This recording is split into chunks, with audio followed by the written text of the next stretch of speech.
वरळीमध्ये live music concert दरम्यान एकाचा मृत्यूचं नेमकं कारण अद्याप अस्पष्ट. ड्रग्सचं सेवन केलं होतं का याबाबत तपास सुरू. पुण्यातल्या रेव पार्टीवरती पुणे पोलिसांचा छापा. अनेक तरुण तरुणी ताब्यात. आळंदी मरकळ रस्त्यावरच्या रिसॉर्टमध्ये रेव पार्टी. घरगुती गॅस सिलेंडरच्या दरामध्ये 29 रुपयांची वाढ. मुंबईमध्ये सिलेंडरचा दर 941 रुपये 50 पैशांवर. सर्वसामान्यांचं कंबरडं मोडणार. हेअर कटिंग दाढीसाठी अधिक पैसे मोजावे लागण्याची शक्यता. सलून आणि ब्युटी पार्लर असोसिएशनची आज पत्रकार परिषद. सर्वसामान्यांच्या खिशाला आणखी कात्री लागणार असल्याची शक्यता. जळगावात वादळी वाऱ्यामुळे केळीची बाग भुईसपाट. शेतकरी अक्षरशः धाय मोकलून रडला. 2540 हेक्टरवर केळी पिकांचं नुकसान.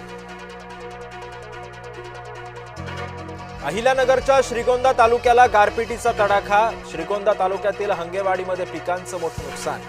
डाळिंब, लिंबू, संत्रा, मोसंबीच्या बागा अक्षरशः उद्ध्वस्त. मनमाडला मुसळधार पावसानं अक्षरशः झोडपून काढलं. झाडं उन्मळून पडली. कांद्याच्या शेडचं नुकसान. जवळपास 35 टन कांदा पावसाच्या पाण्यात भिजला. नाफेड एनसीसीएफ कडून उद्या थेट बाजार समित्यांमधून कांदा खरेदी. कांद्याला प्रति क्विंटल 1580 रुपयांचा दर मिळणार.